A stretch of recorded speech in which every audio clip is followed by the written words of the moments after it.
مقام النهاوند نغم جميل وفيه نوع من الحزن وكأنه صادر من شخص مغدور أو مطعون بظهره، ولا يدخل في أبعاده النغمية درجة الربع، يستخدم بكثرة في اللطميات خصوصا، أما في الأطوار الحسينية فقليل. كيف نتعرف على مقام النهاوند؟ نتعرف عليه من الطرق التالية: أولا من المواليد والتواشيح الإسلامية. إليك الأمثلة: هناك قصيدة مولودية مشهورة جدا وهي نادي علي المظهر العجائب، وهذه القصيدة نغمها هو النهاوند.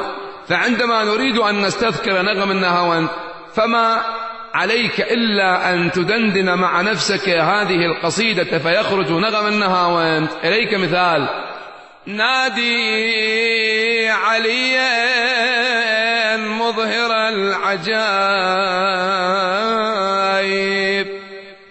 تجده عونا لك في النوائب. نادي علي المظهر العجائب تجده عونا. هكذا هذا نغم النهاوند. ثانيا اللطميات والقعديات الحسينية. هناك العديد من اللطميات المشهورة والقعديات أيضا نتداولها ونسمعها دائما، وهذه اللطميات من نغم النهاوند. إليك الأمثلة: أليف علم علقاع يا حيدر، علم علقاع يا حيدر يا ابو يوم انك تعذر، شفي دعذار يا حامل جار. نادي عليا مظهر العجائب. باء شفيا طاحا عن نهر، لو شمس طاحت والقمر، كسرى وضليع من فاطمة. القصيدة هاي إلى ملا جليل. جيم يا القاصد قبر حسين، أقف ونحين ببابه، الدمعك على الخدين واسجد قبل عتابه. دال رملة بالحزن صاحت يا جسام، ما دام الفرح يا وليدي ما دام، حسبالي أحنيك وأتهنى وهنيك، ما دام الفرح. القصيدة الشيخ جاسم الطويرجاوي. ها أنشد يا حسين بويا عن قبرك وين بويا، من ضامل يسر ردت. القصيدة هاي لأبو بشير.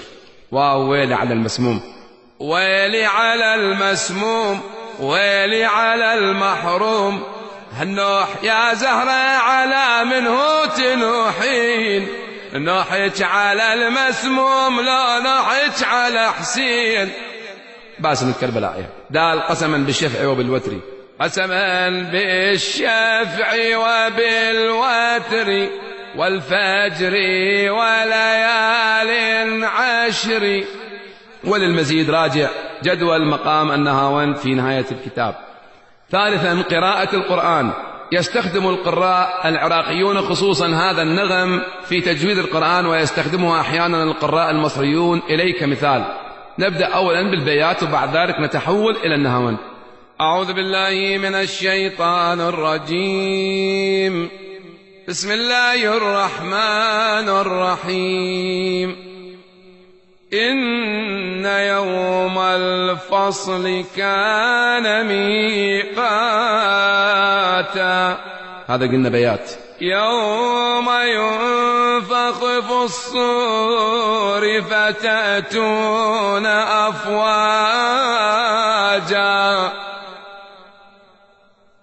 وفتحت السماء فكانت أبوابا. أردح أول للنهاوند. وسيرت الجبال فكانت سرابا.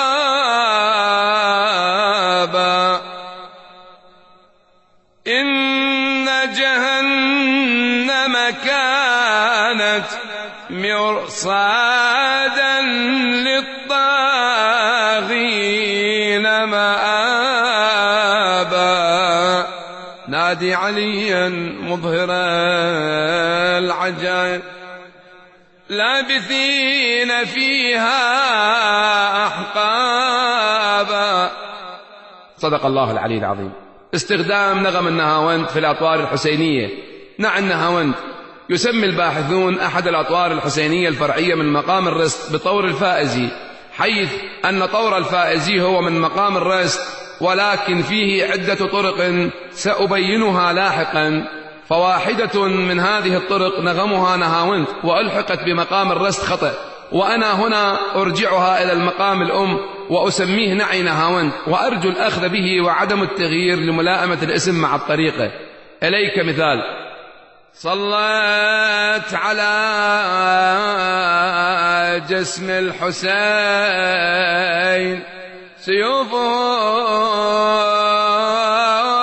فغدا لساجدة الظبا محرابا، ومضى ليثا لم يجد غير القنا، ومضى لهيثا لم يجد غير القنا ظلا ولا غير النجيع شرابا. ظمآن ذاب فؤاده من غلة، لو مست الصخر الأصم لذابا. نعم النهاوند في الشعر الشعبي تستطيع عزيز الخطيب أن تتحول من نغم البيات الذي بدأت به المقدمة في أبيات الشعر الفصيح وتنتقل إلى مقام النهاوند في البيتين الأخيرين للتهيئة لقراءة أبيات شعر بنغم النهاوند ليخرج لنا نعي نهاوند. وإليك مثال: يعني في كل مرة الخطيب يريد ينوع فيستخدم نغمين، دائما يبدأ بالبيات وبعد ذلك إذا يعجب نغم النهاوند يجي إليه، يعجب نغم الحجاز يجي إليه، يعجب نغم مثلا السيقاء يأتي ويخرج من البيات إلى السيقاء. هسه الآن راح أقرأ بيات وبعد ذلك في البيتين الأخيرين أتحول إلى نغم النهاوند. صلى الله عليك يا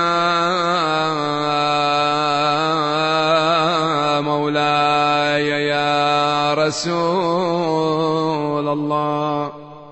هذا بيات عالمشراع العباس يا قلبي يا صابر سلام على الحوراء ما بقيت دهر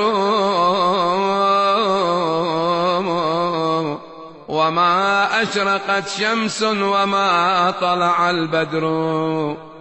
الخطيب يبدأ بهدوء: سلام على القلب الكبير وصبره بما قد جرت حزنا له الأدمع الحمر، لقد أبصرت جسم الحسين موزعا أيها سيدا، فجاءت بصبر دون مفهوم الصبر، رأته ونادت يا ابن أمي ووالدي لك القتل مكتوب ولي كتب الأسر. حولت إلى النهاوند: أخي إن سرى جسمي فقلبي بكربلاء، نادي عليا مظهر العجائب مقيم إلى أن ينقضي مني العمر، مذ غبت غاب عني جميعهم، ففقدك كسر ليس يرجى له جبر. أتحول إلى أبيات الشعر الشعبي. تقل أخويا زين بتناديك يا صبي عيني، حسين يا ابن أم اقعد وحاجيني. هذا نعم النهاوند يا بدر سعد الغراب عني وراح، يا صبيه عين الهوى وعلى الأرض طاح لي الوظلم عقبك علي الصباح، أو صار حايل بينك وما بيني، إلى آخر القصيدة. أما في قراءة المصيبة فإليك مثال. في المصيبة يأتي جميل جدا هذا النغم، نهيئ له بأنه نتذكر نادي علي مظهر العجائب عن الإمام الكاظم عليه السلام في حبس السندي أشد الآلام والأذى، وكان إذا ضاق نفس الإمام لضيق الطامور يأتي إلى بابها يستنشق الهواء، فإذا رآه السندي لطم الإمام على وجهه وأرجعه إلى داخل الطامور. أيوا سيداه ومظلوماه وغريبا، أفي أي كف يلطم الرجس وجهه، وما هي إلا فرع لطمة فاطمي.